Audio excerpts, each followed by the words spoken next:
pada pertemuan kali ini kita akan membahas tentang sistem pernafasan atau nama lainnya adalah respirasi. Ya.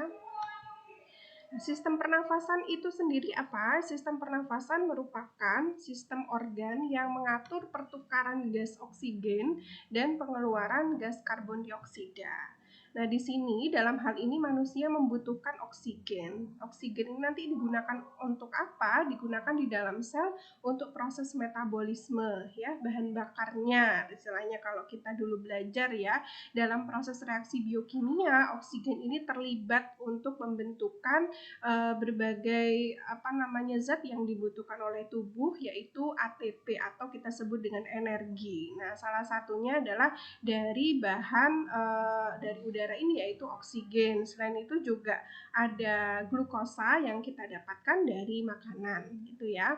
Dari proses oksigen yang masuk ke dalam sel di dalam tubuh kita, di situ hasil metabolismenya ya dari proses biokimia ini adalah karbon dioksida. Karena karbon dioksida ini mengandung racun buat tubuh kita ya, berbahaya bagi tubuh kita, maka harus dikeluarkan.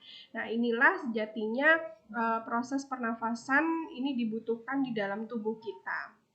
Pernafasan atau respirasi ini terdiri dari pernafasan ekstraseluler dan pernafasan intraseluler. Pernafasan ekstraseluler ini yang terjadi pada sistem organ pernafasan ya. Kemudian kalau yang intraseluler ini adalah pernafasan yang terjadi di dalam sel. Jadi pernafasan itu tidak hanya di organ-organ pernafasan saja, misalnya organ rongga hidung, paru-paru begitu ya, tetapi juga sampai ke level sel yang lebih kecil, di mana di dalam sel pernafasan atau respirasi ini terjadinya di organel yang kita sebut dengan mitokondria. Ya. Kalau pernafasan ekstraseluler ini berarti ekstra itu di luar ya, di luar sel, di mana ini melibatkan organ-organ mulai dari rongga hidung, kemudian faring, laring, trakea, bronkus, bronkiolus sampai ke paru-paru yaitu alveolus ya. Kemudian di situ gas oksigen akan masuk ke dalam pembuluh darah melalui proses difusi ya di dalam alveolus.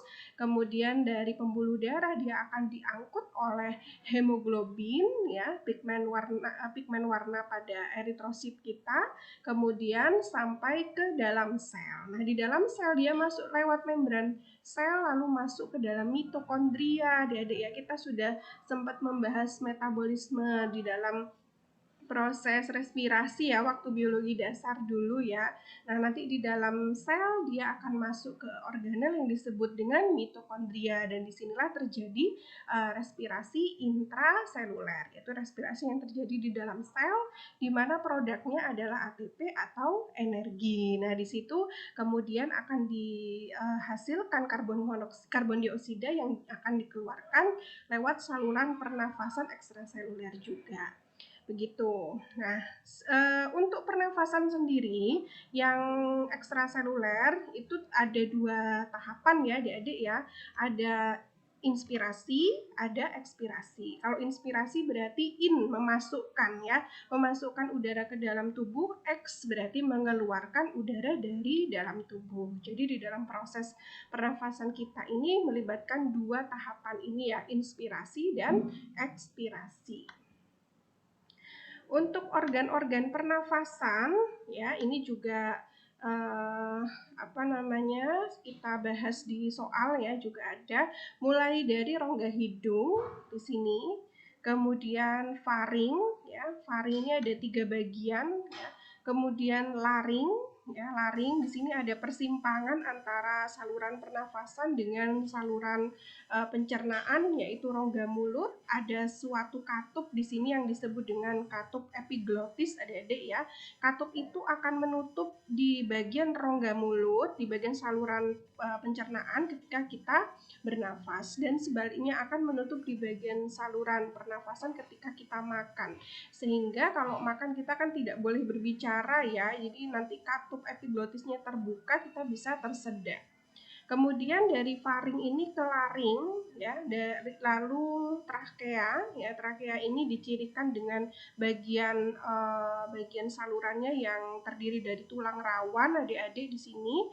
Kemudian dinding-dindingnya di seluruh saluran pernafasan itu mengandung silia atau rambut-rambut halus yang fungsinya adalah untuk penyaring udara. Kemudian selanjutnya adalah bronkus, ya. Bronkus ini percabangan dari saluran napas ke paru-paru kanan dan paru-paru kiri, ya.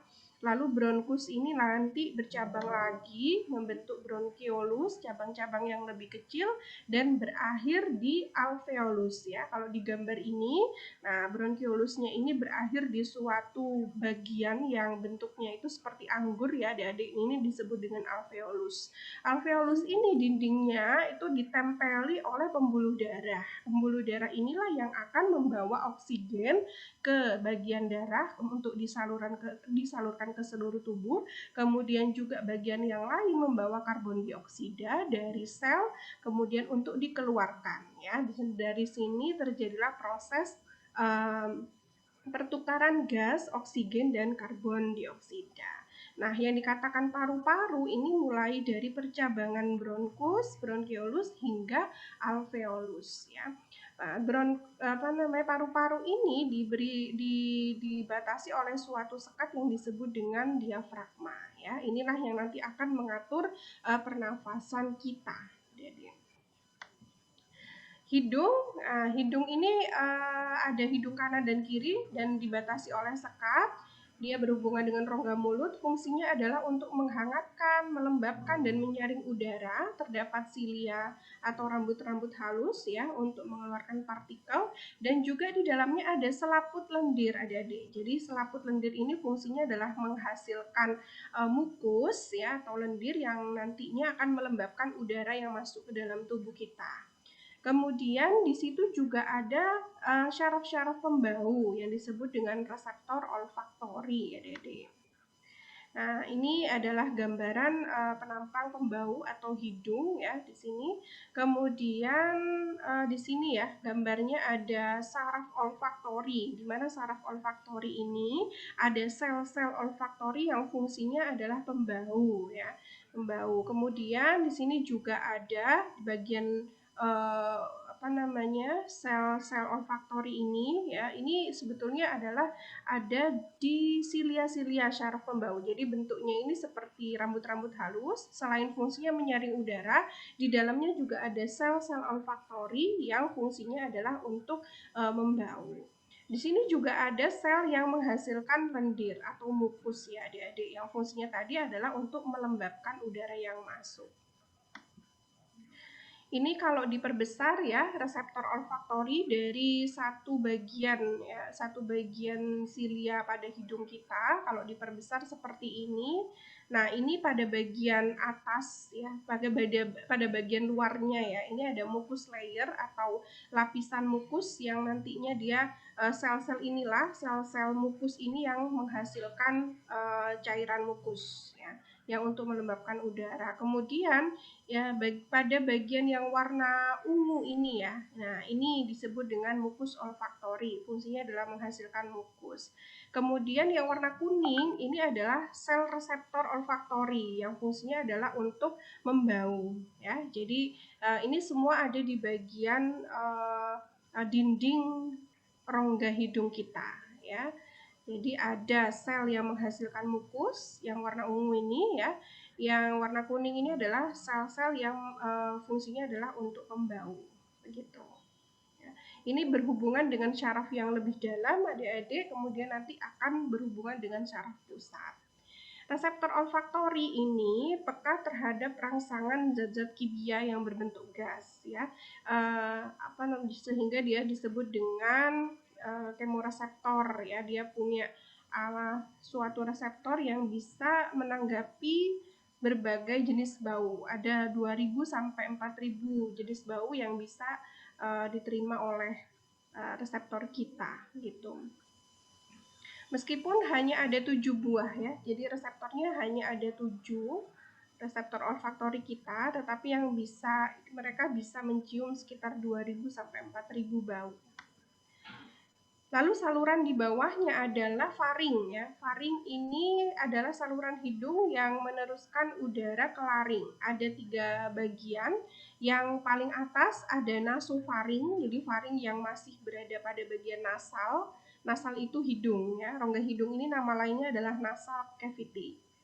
Nah, ini yang bagian faring paling tinggi disebut dengan nasofaring, dekat dengan nasal atau hidung. Kemudian orofaring ya. Orofaring ini dekat dengan rongga mulut ya, atau oral cavity ya. Jadi ada rongga mulut disebut oral cavity, rongga hidung disebut dengan nasal cavity. Lalu bagian bawah disebut dengan hipofaring. Hipofaring ini letaknya berdampingan dengan laring ya. Nah, lalu di sini ada laring di bawah faring ya. Laring ini merupakan saluran pernafasan yang membawa udara dari faring menuju ke trakea. Fungsi utamanya adalah melindungi saluran pernafasan di bawahnya dengan cara menutup secara cepat pada stimulasi mekanik sehingga mencegah masuknya benda asing ke dalam saluran napas. Ya. Laring tersusun dari tulang rawan dan bagian dindingnya tersusun dari otot. Ya. Otot inilah yang akan menyebabkan saluran itu bisa menyempit dan melebar. Ya. Laring terdapat pita suara atau vocal cord gitu. Nah, yang akan dia bergetar ketika ada udara masuk dan kita berbicara ya. Ini anatomi laring adik-adik. Jadi setelah faring, nasofaring, orofaring, dan hipofaring. Nah, di sini ada laring yang di situ ada vocal cord. Nah, bentuknya vocal cord seperti ini. Kalau diperbesar vocal cord ini adalah pita suara ya, Dede ya. Kalau kita berbicara di sini ya. Nah, ini dia akan menutup dan membuka saat kita berbicara ya. Nah, ini di atas pita suara ada katup epiglotis nanti yang akan menutup bagian kerongkongan saat kita bernapas dan sebaliknya menutup pernafasan saat kita makan ya. Nah, ini lidah ini ya. Nah, ini kalau diperbesar seperti ini gitu. Kemudian dari bawah dari laring ini kemudian ada trakea. Ya. Trakea. Ini katup epiglotis ya. Kemudian ini vocal cord tadi ya, kemudian di bawahnya laring ada trakea. Ya. Ini adalah kondisi laring kita ketika berbicara ya, memproduksi suara. Jadi kalau memproduksi suara dia akan menutup seperti ini. Otot-ototnya berkontraksi, dihasilkanlah suara ya. Kalau kita bernafas, ini akan terbuka seperti ini, ya, vocal cord-nya. Bukan salurannya ya, tapi vocal cord-nya. Kemudian berikutnya ya, ini adalah epiglotis. Jadi yang saya bilang tadi, katup epiglotis ini berada di bagian laring dan di atas dari vocal cord atau pita suara ya. Epiglotis ini yang akan memisahkan antara kerongkongan bagian pencernaan dengan tenggorokan atau bagian pernafasan. Epiglotis ini merupakan katup pangkal dari tenggorokan yang posisinya selalu membuka dan hanya akan menutup jika ada makanan lewat ya. Jadi kalau ada makanan lewat, bagian epiglotis ini akan menutupi bagian pernafasan supaya tidak ke bagian pernafasan makanannya ya. Lalu di bawah laring ada trakea.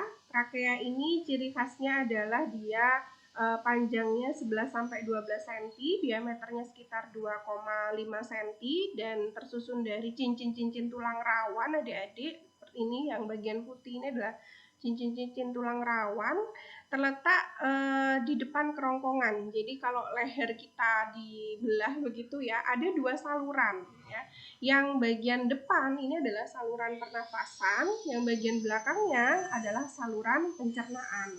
Saluran pernafasan disebut dengan tenggorokan, sedangkan saluran pencernaan disebut dengan kerongkongan ya. Tenggorokan itu mulai dari mana ya? Mulai dari laring, trakea hingga ke percabangan bronkus ya. Nah, ini trakea terletak di depan kerongkongannya atau disebut dengan tenggorokan. Bagian dalam dari saluran ini licin adik-adik karena dia menghasilkan mukus sama seperti di hidung tadi ya. Selain itu juga ada selaput lendir yang fungsinya nanti mukus itu selain untuk melembabkan udara, dia di dalam lendir tersebut ada kandungan antibodi ataupun zat-zat seperti proteolitik yang akan menghancurkan dinding bakteri ketika masuk ke dalam tubuh kita. Jadi mendukung sistem kekebalan tubuh di saluran pernafasan ya. Trakea ini juga punya silia seperti hidung, jadi persis ya seperti hidung punya silia, punya selaput lendir, menghasilkan lendir dan juga bisa menyaring udara gitu ya tadi ya. Nah, selanjutnya setelah trakea ada bronkus atau cabang batang tenggorokan. Jadi trakea ini akan bercabang dua, bronkus bronkeolus ke paru-paru kanan dan paru-paru kiri.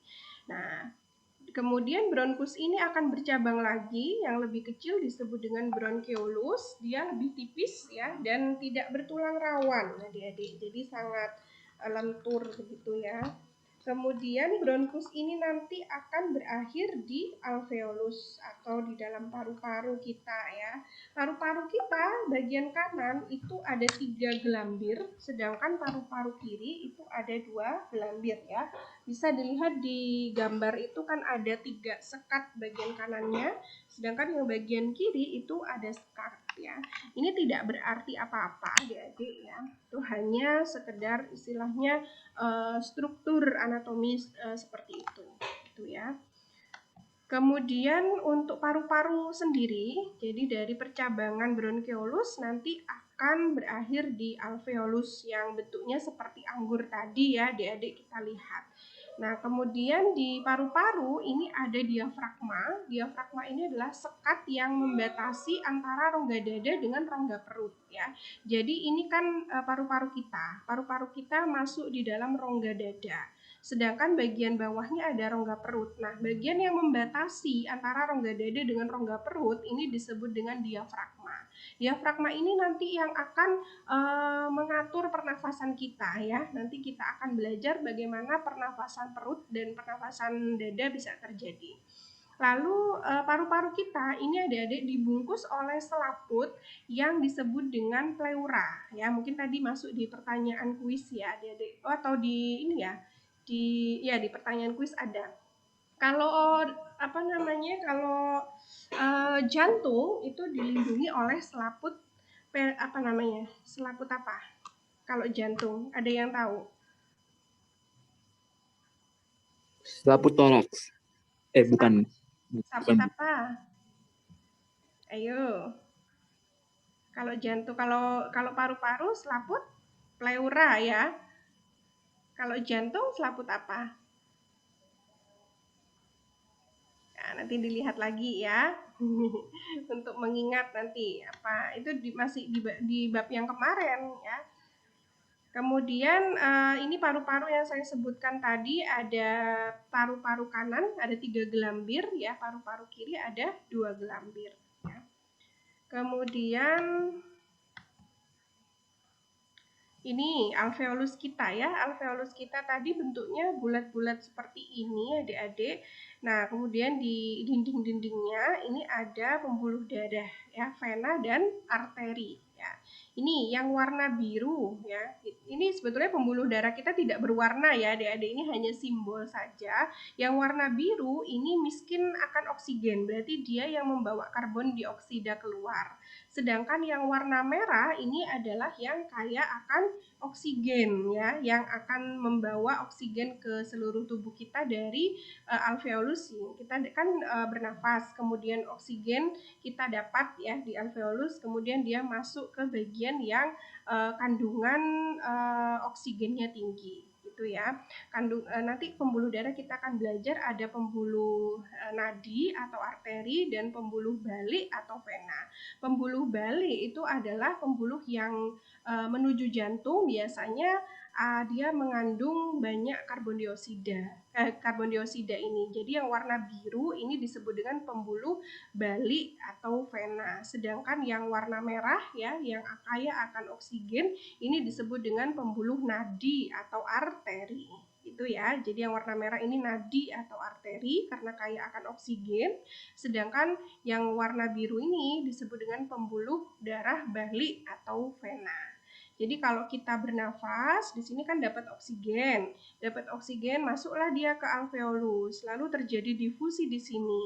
Oksigen akan masuk ke dalam pembuluh nadi atau arteri yang berwarna merah ini, lanjut ke jantung, setelah itu dipompa ke seluruh tubuh. Nanti dari seluruh tubuh kita setelah proses respirasi intraseluler, di situ dia diubah jadi CO2. Nah, CO2 nanti akan masuk ke pembuluh darah, vena atau balik. Pembuluh darah, vena atau balik kembali lagi ke alveolus. Di sini masuklah karbon dioksida keluar sini ya, keluar pembuluh darah ke alveolus lalu dikeluarkan lewat saluran pernafasan. Jadi seperti itu ya adik-adik ya. Untuk mekanisme pernafasan sekarang, jadi ada tadi breathing in atau inspirasi, masuknya udara ke dalam tubuh, dan breathing out atau ekspirasi, keluarnya udara keluar dari tubuh kita. Nah, untuk inspirasi dan ekspirasi ini tergantung dari kita bernafas. Ada istilahnya pernafasan dada dan ada istilahnya pernafasan perut.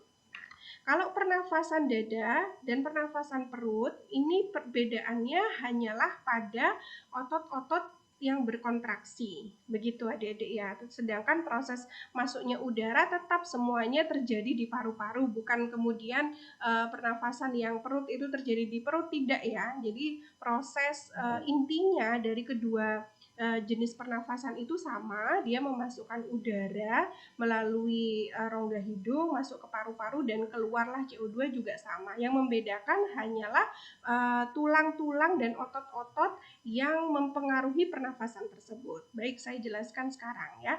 Kalau pernafasan dada ini yang mempengaruhi adalah otot-otot antar tulang rusuk. Ya, kalau pernafasan perut ini yang mempengaruhi adalah otot diafragma. Gitu. Nah, kalau pernafasan dada di sini, otot-otot antar tulang rusuk yang mana sih? Di sini ini kan kita punya tulang rusuk ya. Tulang rusuk kan yang melindungi paru-paru kita. Nanti tulang rusuk ini akan terangkat. Ya, otot-ototnya di sini mengalami kontraksi. Kontraksi itu berarti memendek ya otot-ototnya. Kalau sudah kontraksi, maka volume rongga dadanya kan membesar ini ya Dede ya. Jadi dada kita menjadi lebih besar. Kalau dada kita menjadi lebih besar, udara akan masuk ke sini. Nah, disinilah terjadi proses inspirasi atau masuknya udara. Nah, sebaliknya kalau terjadi kebalikan dari kontraksi kan relaksasi ya, otot-ototnya mengalami relaksasi di bagian tulang rusuk, maka volume udara nanti akan mengecil. Nah, kondisi volume udara yang mengecil ini justru berkebalikan dengan tekanan udara yang ada di dalamnya. Kalau tekanan udara di dalamnya besar, maka keluarlah udara dari paru-paru. Jadi ini terjadilah proses ekspirasi atau atau keluarnya udara. Sedangkan pada perut, ini yang mempengaruhi adalah otot diafragma. Otot diafragma itu ada di mana? Ada di sini. Yang saya jelaskan tadi ada diafragma atau sekat yang memisahkan antara rongga dada dengan rongga perut ya. Di sini ada diafragma. Nah, di dalam diafragma ini ditempeli otot-otot adik-adik. Kalau otot-otot diafragma ini berkontraksi, menyebabkan rongga dada ini kan terdesak ke atas ya, sehingga volumenya menjadi besar. Kalau volumenya udaranya menjadi besar di dalam dada atau di dalam paru-paru, maka tekanannya justru mengecil. Kalau tekanan udara mengecil, maka udara akan masuk. Nah, kondisi ini disebut dengan inspirasi. Sedangkan kebalikannya, kalau otot diafragma ini relaksasi ya, atau melekuk ini relaksasi adik-adik. Kalau mendatar ini dia kontraksi. Kalau dia melekuk, maka akan mendesak ke atas sehingga volume udara di bagian dada akan mengecil, kemudian tekanannya justru membesar. Kalau tekanan udara membesar, maka udara akan keluar ya. Jadi tahapannya sebetulnya 4. Yang pertama adalah ototnya berkontraksi atau berelaksasi. Setelah itu volume udara di dalam dada membesar atau mengecil. Setelah itu tekanan di dalam dada itu membesar atau mengecil. Terakhir udara keluar atau masuk. Itu saja 4 bagian ya. Otot, kemudian setelah itu volume udara, tekanan udaranya bagaimana, dan udaranya keluar atau masuk. Jadi seperti itu saja ya. Kemudian yang berikutnya adalah volume dan kapasitas paru-paru kita, adik-adik ya. Di sini bisa kita lihat ya, ada berbagai jenis volume udara. Nah, mungkin saya kesini dulu aja biar kalian paham ya. Jadi yang pertama ada volume tidal atau udara pernafasan. Ini adalah udara yang kita hembuskan secara normal setiap kali kita bernafas ya. Kalian napas biasa itu disebut dengan udara pernafasan atau udara tidal. Berapa volumenya? 500 cc per mili pada orang dewasa muda ya. Kemudian ada volume tidal, ada volume cadangan inspirasi. Volume cadangan inspirasi ini adalah volume udara ekstra yang mungkin masih bisa dihirup sampai kita tidak bisa bernapas lagi gitu ya. Itu disebut dengan volume cadangan inspirasi. Jadi kalau kalian bernapas misalnya mengambil udara ya, menghirup udara, kalau biasa itu disebut dengan volume udara pernafasan. Tapi kalau bernapas sampai nggak bisa lagi diambil udaranya, itu disebut dengan volume cadangan inspirasi. Volumenya lebih besar, yaitu 3000 cc per mili. Sebaliknya, kalau volume cadangan ekspirasi itu adalah volume udara yang masih bisa dihembuskan sebanyak-banyaknya sampai kita nggak bisa menghembuskan lagi, gitu ya. Keluar sampai kecil, sampai nggak bisa menghembuskan lagi, itu ada 1100 cc per mili. Ya. Itu. Kemudian yang keempat adalah volume residu. Volume residu ini adalah volume udara yang masih tetap berada di paru-paru setelah kita bernapas kuat-kuat. Jadi walaupun misalkan sampai menghembuskan udara sampai nggak bisa lagi adik-adik, nah di dalam paru-paru kita itu masih menyimpan udara sebetulnya. Nah simpanan udara di paru-paru ini disebut dengan volume residu. Berapa volume residu ini? 1200 cc per mili. Kenapa sih Bu kok kita memerlukan volume residu atau udara yang tetap bertahan di paru-paru? Itu untuk menjaga tekanan di alveolus adik-adik. Nah kalau tidak ada udara residu yang tersimpan di paru-paru ini, maka tekanan udara di dalam alveolus itu akan terganggu ya, seperti itu.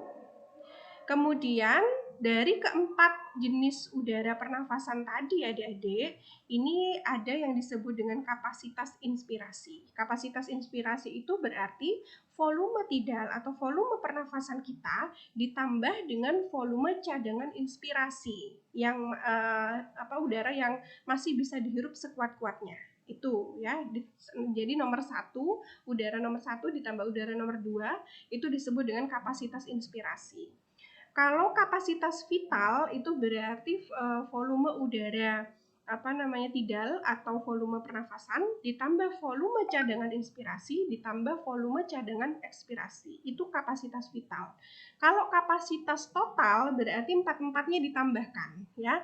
Volume pernafasan ditambah volume cadangan inspirasi ditambah volume cadangan ekspirasi ditambah volume residu. Jadi total kapasitas paru-paru kita itu ya, jadi mengandung 4 bagian ini. Nah, ada alat yang digunakan untuk mencatat volume udara yang keluar masuk di dalam tubuh kita ya, di dalam paru-paru yang disebut dengan spirometer. Nanti spirometer akan melihat normal nggak sih udara yang masuk ke dalam tubuh kita, atau lebih rendah ya, atau lebih tinggi gitu ya, lebih panjang. Nah, ini nanti bisa mengindikasikan adanya gangguan pernafasan pada tubuh kita, misalnya obstruktif atau restriktif. Jadi ada orang yang mengalami gangguan pernafasan seperti asma, kemudian tuberkulosis atau emfisema, itu seperti apa nanti bisa dicek dengan alat spirometer ini. Nah, semua jenis volume udara ini bisa ditunjukkan dari grafik ini ya, adik-adik ya. Jadi misalnya volume residu ini ada sekitar 1000-an ya, 1000 cc. Kemudian volume tidal ini hanya 500 ya, volume pernafasan. Kemudian kapasitas inspirasi ya di sini. Nah, ini ada 3000 ya. Kapasitas ekspirasi ini ada 1000 ya. Itu. Jadi intinya ada 4 ini kemudian ditambahkan. Ada kapasitas inspirasi, kapasitas vital, dan kapasitas total paru-paru. Frekuensi pernafasan ini dipengaruhi banyak faktor, adik-adik. Tentu usia ini menjadi faktor utama. Makin tua usia kita ya, ini kan berarti terjadi degenerasi pada sel-sel alveolus ya. Artinya di situ ada gangguan pernafasan. Jadi kapasitasnya mungkin lebih rendah dan frekuensi pernafasannya juga bisa lebih rendah. Kemudian dari faktor jenis kelamin ya, laki-laki dan perempuan begitu ya. Laki-laki mempunyai volume paru-paru yang lebih besar. Di situ jelas frekuensinya juga lebih besar pernafasannya. Suhu udara ya, antara panas dan dingin ya. Nah, kalau panas seperti apa? Ini juga pengaruh dengan metabolisme juga di dalam tubuh kita ya. Lalu posisi tubuh ya juga mempengaruhi kecepatan pernafasan kita. Mekanisme pertukaran oksigen dan karbon dioksida ini kan terjadi di alveolus ya adik-adik. Kalau kebutuhan oksigen kita sebetulnya setiap hari per harinya itu 300 cc. Kemudian pertukaran oksigennya secara difusi. Nah, ini alveolus kalau digambarkan skemanya seperti ini ya. Jadi oksigen yang masuk dia nanti akan masuk ke pembuluh darah nadi atau arteri yang kaya akan oksigen, kemudian masuk ke jantung, lalu dipompa ke seluruh tubuh. Dari seluruh tubuh nanti CO2-nya masuk kembali lagi ke alveolus melalui pembuluh darah vena atau pembuluh darah balik ya. Lalu di sini akan terjadi difusi. Difusi ini adalah gerakan molekul-molekul udara secara bebas melalui membran sel dari konsentrasi tinggi ke konsentrasi rendah ya. Jadi ini gambarannya adik-adik ya, ini yang warna biru ini adalah oksigen, kemudian yang warna hijau karbon dioksida. Jadi seperti ini. Ini pembuluh darah nadi atau arteri, ini pembuluh darah vena atau balik ya. Kemudian di dalam darah si oksigen ini dia tidak berjalan sendiri, tapi dia diangkut oleh pigmen warna yang disebut dengan hemoglobin ya. Jadi hemoglobin Hb plus PO2 menjadi oksihemoglobin ya. Jadi perpaduan antara hemoglobin dengan oksigen itu disebut dengan oksihemoglobin. Begitu juga CO2. CO2 yang berasal dari sel itu akan masuk ke alveolus dan dikeluarkan dari tubuh. Dia diangkut di dalam darah juga oleh Hb dalam bentuk karboksihemoglobin. Seperti itu ya. Jadi ini alveolus kita. Jadi oksigennya masuk ke arteri atau nadi, dari arteri ke jantung ya, dari jantung ke sel-sel, dari sel-sel dia dapat karbon dioksida, kemudian dibawa bersama hemoglobin masuk kembali ke alveolus melalui vena atau pembuluh darah vena atau balik ya. Di sini kapiler itu adalah pembuluh darah yang kecil-kecil ya, percabangan dari pembuluh darah vena atau arteri. Kapiler itu adalah pembuluh darah kecil. Dia yang akan bersentuhan langsung dengan alveolus dan akan bersentuhan langsung dengan sel-sel di dalam jaringan tubuh kita. Nah, ini bentuk pertukaran oksigennya ya. Jadi kita mendapatkan oksigen, kemudian dia berikatan dengan Hb dalam bentuk oksihemoglobin. Kemudian dia masuk ke dalam tubuh ya. Begitu juga nanti di jaringan dia nanti bermetabolisme, dia berikatan dengan C6H12O6 atau glukosa membentuk CO2, H2O dan energi atau ATP. ATP inilah yang akan digunakan oleh sel. Sedangkan CO2 ini nanti akan dikeluarkan bersama dengan udara ya, keluar melalui proses ekspirasi. Begitu juga H2O. H2O nanti bisa digunakan oleh sel itu sendiri atau dikeluarkan dalam bentuk uap air ya. Ini beberapa kelainan penyakit pernafasan ya, tidak seberapa detail saya jelaskan karena nanti kita ada mata kuliah patofisiologi ya di semester berikutnya. Ini saya singgung sedikit saja bahwa kelainan pernafasan macam-macam, mulai dari yang infeksi seperti faringitis, pneumonia, emfisema, atau karena faktor keturunan ya seperti asma atau karena faktor alergi ya. Ada juga infeksi Mycobacterium tuberculosis yang menyebabkan penyakit tuberkulosis. Ada juga yang